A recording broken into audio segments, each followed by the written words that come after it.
একটা দেশের কনসুলেটে বা দূতাবাসে আঘাত করে, সেটা মানে আপনি ওই দেশকে আঘাত করা। সুতরাং তখন আপনার আপনার যদি আজকে ঢাকাতে কেউ আঘাত করে বা আমাদের বাংলাদেশের কোনো দূতাবাসকে কেউ আঘাত করে, তাহলে এটা বাংলাদেশের উপরে আঘাত বলেই গণ্য করা হবে। ব্যাপারটা হচ্ছে সোজা যুক্তি, এর বাইরে আর কোনো যুক্তির প্রয়োজন নাই।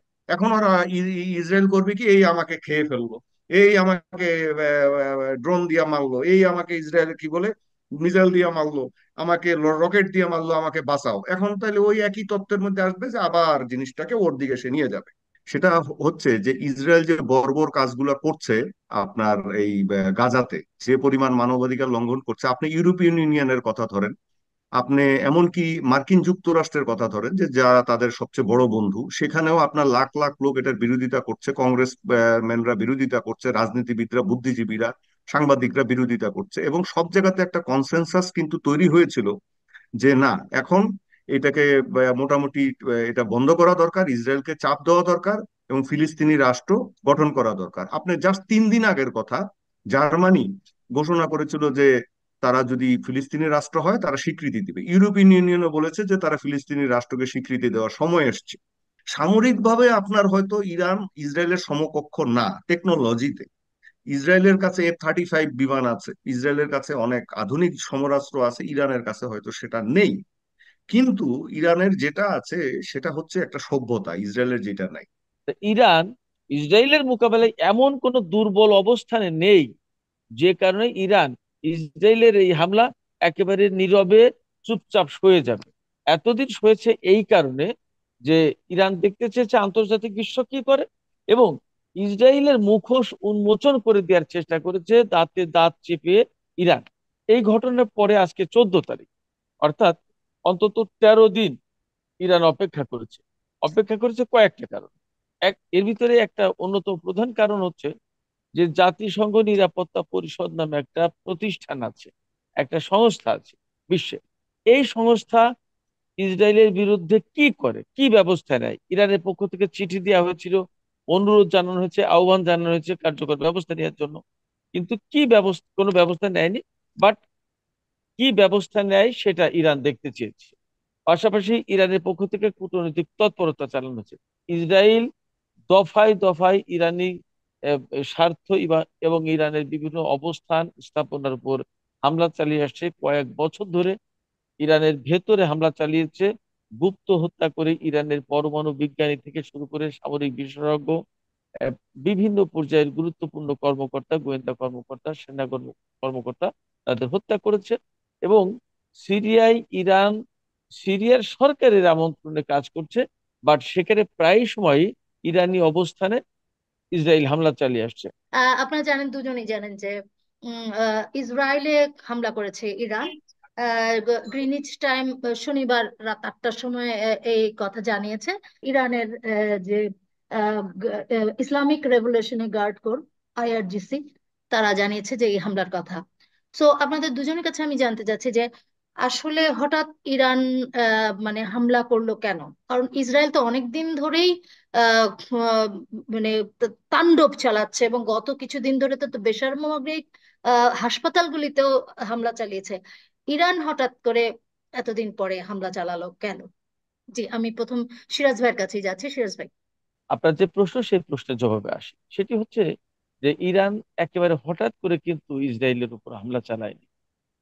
আমরা যদি একেবারে সর্বশেষ ঘটনাটা দেখি, তাহলে দেখব যে গত 1 এপ্রিল সিরিয়ায় ইরানের কনসুলেট অফিসে ইসরায়েল হামলা চালালো, এবং সেখানে IRGC 2 জন ব্রিগেডিয়ার জেনারেল সহ 7 জন উপদেষ্টা শহীদ হয়েছেন, এবং ইরানের টোটাল 14 জন নাগরিক শহীদ হয়েছেন সেখানে। এই ঘটনার পরে আজকে 14 তারিখ, অর্থাৎ অন্তত 13 দিন ইরান অপেক্ষা করেছে কয়েকটা কারণ। এর ভিতরে একটা অন্যতম প্রধান কারণ হচ্ছে যে জাতিসংঘ নিরাপত্তা পরিষদ নামে একটা প্রতিষ্ঠান আছে, একটা সংস্থা আছে বিশ্বে। এই সংস্থা ইসরায়েলের বিরুদ্ধে কি করে, কি ব্যবস্থা নেয়? ইরানের পক্ষ থেকে চিঠি দেওয়া হয়েছিল, অনুরোধ জানানো হয়েছে, আহ্বান জানানো হয়েছে কার্যকর ব্যবস্থা নেওয়ার জন্য, কিন্তু কি ব্যবস্থা, কোনো ব্যবস্থা নেয়নি। বাট কি ব্যবস্থা নেয় সেটা ইরান দেখতে চেয়েছে। পাশাপাশি ইরানের পক্ষ থেকে কূটনৈতিক তৎপরতা চালানো হচ্ছে। এই সমস্ত সবকিছু যখন আহ, আহ, ব্যর্থ হয়েছে বা কোনো সাড়া পাওয়া যায়নি। জাতিসংঘ এবং নিরাপত্তা পরিষদের পক্ষ থেকে যখন একেবারেই নিষ্ক্রিয়তা এবং নিরাপত্তা আমরা লক্ষ্য করেছি, ইরানও লক্ষ্য করেছে, তখন ইরান ইসরায়েলের উপর হামলা চালাতে গেছে। এবং এই হামলাটা চালানো হয়েছে মূলত এই কারণে যে ইসরায়েল দফায় দফায় ইরানি আহ, স্বার্থ এবং ইরানের বিভিন্ন অবস্থান স্থাপনার উপর হামলা চালিয়ে আসছে কয়েক বছর ধরে। ইরানের ভেতরে হামলা চালিয়েছে, গুপ্ত হত্যা করে ইরানের পরমাণু বিজ্ঞানী থেকে শুরু করে সামরিক বিশেষজ্ঞ, আহ, বিভিন্ন পর্যায়ের গুরুত্বপূর্ণ কর্মকর্তা, গোয়েন্দা কর্মকর্তা, কর্মকর্তা তাদের হত্যা করেছে। এবং সিরিয়ায় ইরান সিরিয়ার সরকারের আমন্ত্রণে কাজ করছে, বাট সেখানে প্রায় সময় ইরানি অবস্থানে ইসরায়েল হামলা চালিয়ে আসছে। এবং এই হামলা নিষেধ করার পরেও, বারবার সতর্ক করার পরেও ইরানের পক্ষ থেকে ইসরায়েল হামলা কিন্তু অব্যাহত রেখেছিল। সর্বশেষ যে ঘটনাটা ঘটেছে, কনসুলেট ভবনে হামলা চালিয়ে, কনসুলেট ভবনে হামলা চালানো মানে একটা দেশের সার্বভৌমত্বের উপর আঘাত হানা। তা ইরান ইসরায়েলের মোকাবেলায় এমন কোনো দুর্বল অবস্থানে নেই, যে কারণে ইরান ইসরায়েলের এই হামলা একেবারে নীরবে চুপচাপ সয়ে যাবে। এতদিন সয়েছে এই কারণে যে ইরান দেখতে চেয়েছে আন্তর্জাতিক বিশ্ব কি করে, এবং ইসরায়েলের মুখোশ উন্মোচন করে দেওয়ার চেষ্টা করেছে দাঁতে দাঁত চেপে ইরান।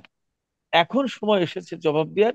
এবং এই হামলার পরে, ইরানি কনসুলেট ভবনে হামলার পরে ইরান যদি তার জবাব না দিত, তাহলে ইরানি জনগণের কাছে তার সামরিক শক্তিমত্তা, তার সামরিক বাহিনী, তার রাজনৈতিক নেতৃত্ব সবাই কিন্তু প্রশ্নের মুখে পড়তো। এই এই বিষয়টি যেমন, তেমনি আন্তর্জাতিক অঙ্গন থেকেও একটা চাপ ছিল, মনস্তাত্ত্বিক একটা চাপ ছিল ইরানের উপরে, যে ইরান শুধু মুখে মুখে বলে কিন্তু কাজে কাজের কাজ দেখা কিছুই যায়। করে না, হামলা চালায় না।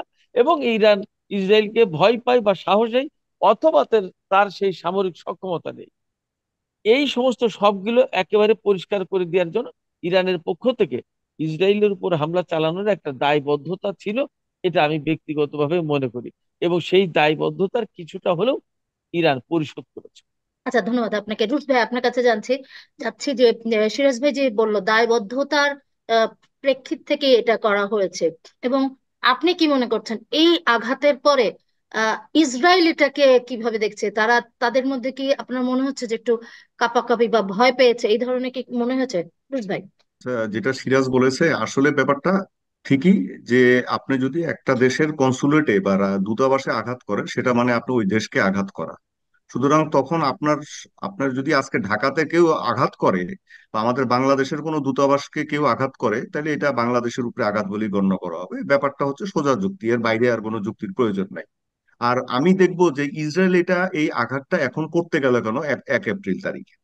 সেটা হচ্ছে যে ইসরায়েল যে বর্বর কাজগুলো করছে আপনার এই গাজাতে, যে পরিমাণ মানবাধিকার লঙ্ঘন করছে, আপনি ইউরোপিয়ান ইউনিয়নের কথা ধরেন, আপনি এমনকি মার্কিন যুক্তরাষ্ট্রের কথা ধরেন, যে যারা তাদের সবচেয়ে বড় বন্ধু, সেখানেও আপনার লাখ লাখ লোক এটার বিরোধিতা করছে, কংগ্রেস ম্যানরা বিরোধিতা করছে, রাজনীতিবিদরা, বুদ্ধিজীবীরা, সাংবাদিকরা বিরোধিতা করছে। এবং সব জায়গাতে একটা কনসেনসাস কিন্তু তৈরি হয়েছিল যে না, এখন এটাকে মোটামুটি এটা বন্ধ করা দরকার, ইসরায়েলকে চাপ দেওয়া দরকার এবং ফিলিস্তিনি রাষ্ট্র গঠন করা দরকার। আপনি জাস্ট 3 দিন আগের কথা, জার্মানি ঘোষণা করেছিল যে তারা যদি ফিলিস্তিনি রাষ্ট্র হয় তারা স্বীকৃতি দিবে। ইউরোপিয়ান ইউনিয়নও বলেছে যে তারা ফিলিস্তিনি রাষ্ট্রকে স্বীকৃতি দেওয়ার সময় এসছে।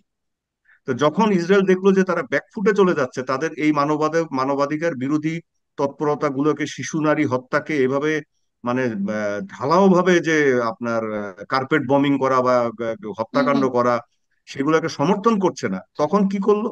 ইরানের দিকে একটা আক্রমণ করলো, ইরানের কনসুলেটে।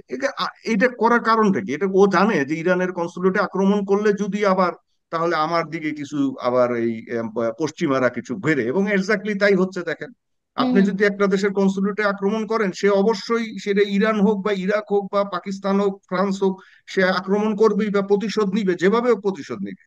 তা নাহলে তার জনগণের সামনে মুখ দেখাতে পারবে না। সুতরাং এখন কি হচ্ছে, যে ইরানের আক্রমণ বা মধ্যপ্রাচ্যের পরিস্থিতিতে অন্যদিকে ঘুরাই দিল ইসরায়েল তাদের চাল দিয়ে। তাতে ওই যে জিনিসটা সৃষ্টি হয়েছিল, যে একটা জনসমর্থন বা একটা মতামত বিভিন্ন সরকারের মধ্যে, এমনকি পশ্চিমা দেশগুলোর মধ্যে, যে না, ইসরায়েল বেশি বাড়াবাড়ি করে ফেলছে, এখন এই রাষ্ট্র টেনে ধরা দরকার। এখন ওরা কি করবে? এখন ওরা ইসরায়েল করবে কি, এই আমাকে খেয়ে ফেললো, এই আমাকে ড্রোন দিয়া মারলো, এই আমাকে ইসরায়েল কি বলে মিসাইল দিয়া মারলো, আমাকে রকেট দিয়ে মারলো, আমাকে বাঁচাও। এখন তাহলে ওই একই তত্ত্বের মধ্যে আসবে যে আবার জিনিসটাকে ওর দিকে সে নিয়ে যাবে। এবং হুম। আপনি দেখেন ইরান কালকে যখন ড্রোন লঞ্চ করেছে, এটা কয়েক ঘন্টা লেগেছে আপনার ইসরায়েলে পৌঁছতে। ওরা এটা সুন্দর করে দেখছে। একটা কথা ঠিক, যে ইসরায়েল যে কাজটা মানে কালকে ড্রোন বা মিসাইল বা ক্রুজ মিসাইল, এখনকার যুগে যে টেকনোলজি আছে, সেই টেকনোলজির সবচেয়ে আধুনিক টেকনোলজি গুলো ইসরায়েল ব্যবহার করে। এবং ওদের এয়ার ডিফেন্স সিস্টেম অনেক ভালো, তারা বেশিরভাগ গুলোকেই ফেলে দিতে পেরেছে বা নিষ্ক্রিয় করতে পেরেছে।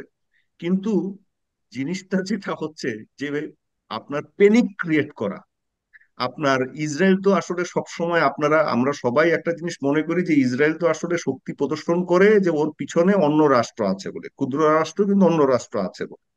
ওর নিজস্বতা বলে কিন্তু এমন কিছু নাই। 1973 সালে যে ইয়ম কিপ্পুর যুদ্ধ হয়েছিল, সেই যুদ্ধে কিন্তু আরবরা কোণঠাসা করে ফেলেছিল ইসরায়েলকে। তখন যদি মার্কিন যুক্তরাষ্ট্রের হেনরি কিসিঞ্জার পররাষ্ট্রমন্ত্রী যে ছিলেন, বা তাদের সেনাবাহিনী যদি, মার্কিন সেনাবাহিনী যদি দ্রুত সহায়তা না করতো, বিমানকে বিমান দিয়ে যদি সমরাস্ত্র সরবরাহ না করতো, ইসরায়েলের কিন্তু 12টা বেজে গিয়েছিল। ওই কিছু করার ছিল না, ইসরায়েল মানে প্রায় তেল আবিব দখল করে ফেলতো সিরিয়ানরা এবং ইজিপশিয়ানরা। তো এখন ইসরায়েলের এই সবসময় ও কিন্তু ভয়ের মধ্যে থাকে। আপনি যত কিছুই বলেন, ও চতুর্দিকে ভয়ের মুখে, এটা সবসময় একটা ভীতু মানে ভীত অবস্থার মধ্যে থাকে। এই হুম। ইরানের এই পাল্টা আঘাতটা ওর মধ্যে যেটা করবে, সামরিকভাবে আপনার হয়তো ইরান ইসরায়েলের সমকক্ষ না টেকনোলজিতে। ইসরায়েলের কাছে F-35 বিমান আছে, ইসরায়েলের কাছে অনেক আধুনিক সমরাস্ত্র আছে, ইরানের কাছে হয়তো সেটা নেই। কিন্তু ইরানের যেটা আছে সেটা হচ্ছে একটা সভ্যতা, ইসরায়েলের যেটা নাই, সভ্যতা। ইরান একটা সিভিলাইজেশন, এবং সে সিভিলাইজেশনটা হচ্ছে যেই সরকারি ক্ষমতায় চালুক। যেমন আমি ব্যক্তিগতভাবে ইরানের বর্তমান যে রেজিম আছে, সেই রেজিমকে আমি ব্যক্তিগতভাবে পছন্দ করি না। আমি আইআরজিসি কেও পছন্দ করি না, তার কারণ এরা হট হেডেড। এরা খুব মানে অকস্মাৎ বিভিন্ন কার্যকলাপ করে ফেলে। যেমন পাকিস্তানে তারা, বালুচিস্তানে তারা অ্যাটাক করে বসছিল, তারপরে তারা ইরাকের এক জায়গায় একটা ক্রুজ মিসাইল মেরে বসছে। এগুলোকে আমি পছন্দ করি না, বা প্রক্সি ওয়ার গুলোকে পছন্দ করি না। কিন্তু ইরানের যেটা মানুষের যেটা বা ওদের দেশের যেটা সম্পদ, সেটা হচ্ছে ওদের সভ্যতা। এই সভ্যতা আরবদের মধ্যেও নাই, এই সভ্যতা ইসরায়েলের মধ্যে নাই। এই কাজটা করার পরে যেটা হয়েছে যে ইসরায়েলের মধ্যে যে প্যানিক তৈরি হবে, নিরাপত্তা ভীতি, এই মনে হয় আসে। আবার ওদিকে হিজবুল্লাহ আছে লেবাননে, এদিকে হুতি আছে। এখন হুম। ধরেন যদি হিজবুল্লাহ এবং হুতিরাও যদি চতুর্দিক থেকে আক্রমণ শুরু করে, হুতিরা যদি করে, তা রেড সি আপনার তো এমনিই ওখানে ছাড়া বেড়া অবস্থা। ওখানে যদি আরো মানে ধরেন যে কোনো জাহাজের উপরে মিসাইল ছোড়া আরম্ভ করলো, ড্রোন আক্রমণ, আমার কয়টা ঠেকাবেন? আপনি হিজবুল্লাহর কাছে ধরেন 1.5 লাখের মতো রকেট এবং মিসাইল আছে, তার মধ্যে ক্রুজ মিসাইলও আছে, ব্যালিস্টিক মিসাইলও আছে। এগুলোর মধ্যে আপনি 1000টা ছোড়েন, 1000টা ছুড়লে আপনি এয়ার ডিফেন্স সিস্টেম দিয়ে, আপনি তো এয়ার ডিফেন্স সিস্টেম একসাথে ধরেন অনেকগুলো কিছু লক করতে পারে। কয়টা এয়ার ডিফেন্স সিস্টেম আপনি কাজে লাগাবেন? কয়টা গোলা কাজে লাগাবেন? কয়টা অ্যান্টি মিসাইল সিস্টেম কাজে লাগাবেন? আপনি 1000টা ছুড়লে 200টা গিয়ে তো পড়বে, ধরেন 800টা আপনি ঠেকায় ফেললে। কালকে যেমন যেই কয়টা ছুড়েছে তার মধ্যে ধ্বংস করেছে বেশিরভাগ, কিন্তু কয়েকটা তো গিয়ে তো পড়েছে। ওদের দেশটা রাইট। হলো এতটুকু, মানুষ হলো অল্প কয়টা। আপনি গিয়ে যখন পড়তেছে, ওই আতঙ্কে কিন্তু এরা সবসময় প্যানিক থাকে। তো এই প্যানিকটা ওদের মধ্যে তৈরি হয়েছে, এবং প্যানিকটা আরো বাড়বে। তার কারণ এখন যদি ইসরায়েল পাল্টা আঘাত আনতে যায়, ও আমেরিকার সহায়তা ছাড়া আঘাত আনতে পারবে, ইট ইজ ইম্পসিবল। আরেকটা জিনিস হচ্ছে, পাশে কিন্তু টার্কির মতো একটা শক্তি আছে, তুরস্ক। এটা বিশাল শক্তিতে পরিণত হয়েছে। তুর্কিরা কিন্তু এই ফিলিস্তিন শাসন করত, তুর্কিরা আরবদের বিশ্বাসঘাতকতায় প্রথম মহাযুদ্ধের সময় এই ফিলিস্তিন হারায় হইলো তুর্কিরা। ফিলিস্তিনিদের কাছ, এই তুর্কির কাছ থেকে ফিলিস্তিন বিশ্বাসঘাতকতা করে তুর্কি বাহিনীকে পরাজিত করে এই আরবরা, এই যে ইবনে সৌদ ফ্যামিলি, সৌদি আরবের এরা, আপনার বিভিন্ন আরব যে এখন রাজা বাদশাহ আছে, এরা আরব জাতীয়তাবাদের নামে এটা ব্রিটিশদের কাছে তুলে দেয়। তখন থেকে তো সমস্যাটা সৃষ্টি ওরা করেছে। তো হ্যাঁ। তুরস্ক কিন্তু বসে থাকবে না। আজকে যদি রিজিওনাল বড় যুদ্ধ হয়, এবং অনেকে বলছেন তৃতীয় বিশ্বযুদ্ধ লেগে যাবে, নিউক্লিয়ার বোমা হবে, নিউক্লিয়ার বোমা, নিউক্লিয়ার বোমা তুর্কি বসে থাকবে? আপনি মনে করছেন পাকিস্তান বসে থাকবে? পাকিস্তানের কাছে হচ্ছে 500-র মতো নিউক্লিয়ার বোমা আছে। আপনার ওয়ার্ল্ড রিপোর্ট অনুযায়ী সবচেয়ে বেশি নিউক্লিয়ার বোমা গত কয়েক বছরে তৈরি করেছে পাকিস্তান। পাকিস্তান টাকা পেলো কোত্থেকে, কোথার থেকে তৈরি করছে? এগুলা কিন্তু ইসরায়েলও জানে, এত সহজ হবে না। কিন্তু যেটা জিনিস আমি দেখি যে আমরা মানে ইরান বা সিরিয়ানরা বা এরা জিনিসটাকে একটু, জিনিস যেটা করে, এটা আমার ব্যক্তিগত মত, অনেকে হয়তো পছন্দ করবেন না, যে জিনিসটাকে ওনারা ঠিক মতো মানে একটু চোস্ট উপায়ে, মানে একটু সফিস্টিকেটেড উপায়ে খেলাটার থেকে মানে একটু মাথা মোটার দিকে খেলাটার দিকে নিয়ে যায়। সেই খেলাটাকে মনে হয় আর একটু চোস্ট ভাবে, পলিশড ভাবে খেলা দরকার। এবং সেটা হচ্ছে যে আপনার কতটুকু শক্তি আছে, আপনার বিশ্ব পরিস্থিতি কি, কোনটা করলে কি লাভ হবে, সেই জিনিসটা দেখা। আপনি দেখেন, এই যে কালকে যখন ইরান ড্রোন ছুটছিল, জর্দান একটা আরব দেশ, হুম। জর্দান কিন্তু ভীত অবস্থায় ভয়ের মধ্যে থাকে। 1967 সালে সে যুদ্ধে পশ্চিম তীর হারিয়েছে। তার যে এয়ার ডিফেন্স সিস্টেম আছে, এগুলো হচ্ছে আমেরিকান এয়ার ডিফেন্স সিস্টেম, সে বাধ্য করছে তাকে কাজে লাগানোর জন্য। এবং এয়ার ডিফেন্স সিস্টেম দিয়েও ইরানের অনেকগুলো ড্রোন এবং মিসাইল জর্দানের উপরেও কিন্তু ফেলা হয়েছে তাদের এয়ার ডিফেন্স সিস্টেম দিয়ে। একটা আরব রাষ্ট্র কোনো কথা বলে নাই। আপনি দেখেন, একটা আরব রাষ্ট্র কোনো কথা বলেছে? একটা আরব রাষ্ট্র কথা বলবেও না। তার কারণ, আরব রাষ্ট্রগুলোর কাছে ওরা যে অপরাধটা করেছে 1917 সালে, সেই অপরাধ ওরা কখনো আপনার ওদেরকে অপরাধী বলতে সুযোগ দিতে চায় না। এবং ওরা সমস্ত দোষগুলো চাপায় দিতে চায় ইরানের ঘাড়ে, তুরস্কের ঘাড়ে। ওরা সবসময় এই দুইটা রাষ্ট্র এগুলোর ঘাড়ে চাপায় দিতে চায়। আজকে যদি ইরানকে অ্যাটাক করে, আপনি নিশ্চিত থাকেন একটা আরব দেশ ওদের পক্ষ নেবে না। তো হ্যাঁ, যদি এটা রিজিওনাল বড় ওয়ারের মধ্যে চলে যায়, তাহলে তো তুরস্ক হয়তো কিছু করতে পারে, অন্য কিছু রাষ্ট্র করতে পারে। আর পারমাণবিক যুদ্ধের ব্যাপারে গেলে আমি যেটা বললাম, সেই ব্যাপারটাও নিতে পারে। এটা আপনার আমেরিকান যে সিনিয়র অনেক কর্মকর্তা আছেন, বিশেষ করে একজন আছেন, আপনারা ইউটিউবে গিয়ে দেখতে পারেন, কর্নেল ম্যাকগ্রেগর। উনি একজন খুব ভালো একজন নিরাপত্তা বিশ্লেষক। উনি নিজে বলছিলেন যে কেউ যদি মনে করে যে ইসরায়েলের পারমাণবিক বোমা আছে, ইসরায়েল পারমাণবিক বোমা মারবে ইরানের উপরে বা তুরস্কের উপরে, তো turkey will also get the nuclear weapons within few hours. কয়েক ঘন্টার মধ্যে সেই নিউক্লিয়ার বোমা পাবে। কোথা থেকে পাবে? পাকিস্তান থেকে পাবে। ইরানও পেতে পারে, তার অস্তিত্ব রক্ষার জন্য পেতে পারে। আর ইরান অনেক দূরে, সামরিক আগ্রাসন করা স্থলপথে ইরানের উপরে সম্ভব না। ওর যে বড় ভূমি, ওইটা করতে গেলে জর্দানের উপর দিয়ে, ইরাকের উপর দিয়ে আসতে হবে। It is impossible. ও করতে পারে এরিয়াল অ্যাটাক। ইরানও এরিয়াল অ্যাটাক করছে, কিন্তু ইরানের একটা প্রিভিলেজ আছে। প্রিভিলেজটা হচ্ছে ওর একটা প্রক্সি আছে, হচ্ছে হিজবুল্লাহ, যেটা লেবাননে। এখন কালকে সত্যি কথা বলতে, যখন এই ঘটনা ঘটছিল, আমি সারা রাত বসে বসে দেখছিলাম টেলিভিশনে। আমার নিজের চিন্তা থেকে আমি চিন্তা করছিলাম যে আচ্ছা, একই সাথে লেবানন থেকে, হিজবুল্লাহর ওখান থেকে কেন রকেট বা মিসাইল গুলা 500-600 ছাড়ছে না? তাহলে কিন্তু ইসরায়েলের যে এয়ার ডিফেন্স সিস্টেম, এটা মাথা খারাপ হয়ে যেত।